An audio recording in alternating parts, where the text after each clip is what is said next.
আধৰুৱা সপোন লৈয়ে গ'লগৈ ৰক্তিম আৰু স্মৃতি।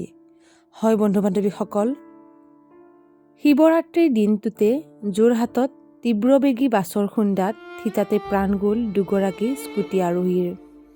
যোৰহাট অভিমুখে গৈ থকা এখন স্কুটিক বিপৰীত দিশৰ পৰা আহি থকা এখন তীব্ৰবেগী বাছে খুন্দা মৰাৰ ফলত এই পথ দুৰ্ঘটনাটো সংঘটিত হয়।